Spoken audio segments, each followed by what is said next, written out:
name's Nikki, and today I'm here with Next Advance to use their 50 Gold Plus Bullet Blender. This homogenizer is great for samples that you want to actively keep cool, and up to 3.5 grams for sample mass. This works well for soil, fecal, bacteria, cell culture, plant, animal tissues, whatever those larger samples are that you're working with.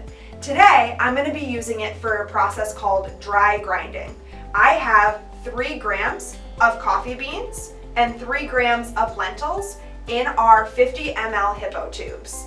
Now I'm using 15 grams of our 6 millimeter stainless steel beads, but you will want to check out our protocol library for the best beads and homogenization settings depending on your sample. As always, make sure you do weigh out both your sample and beads before getting started.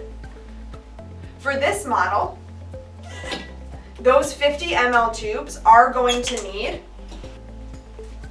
these tube protectors or adapters. The model itself comes with all 8 adapters that you would need to run a full load, but since I'm just running 4 tubes today, I'm just going to use 4 of our adapters. The cool thing about this bullet blender is that it can also keep your samples actively cool around 4 degrees C during processing.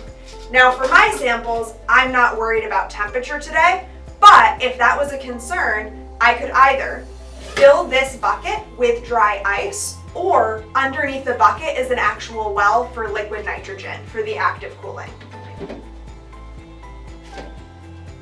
Once your tubes are all loaded, you can go ahead and choose the settings that match your protocol before hitting start.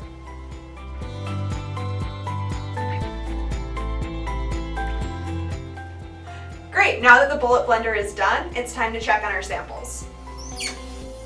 All I'm looking for here is that the homogenization process is complete, which it looks like it is, so I'm going to dump it into a weigh boat.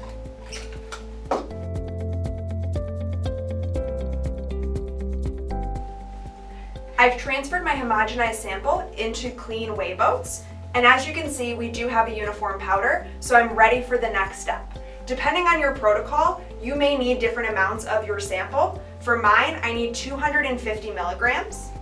So I'm going to weigh that out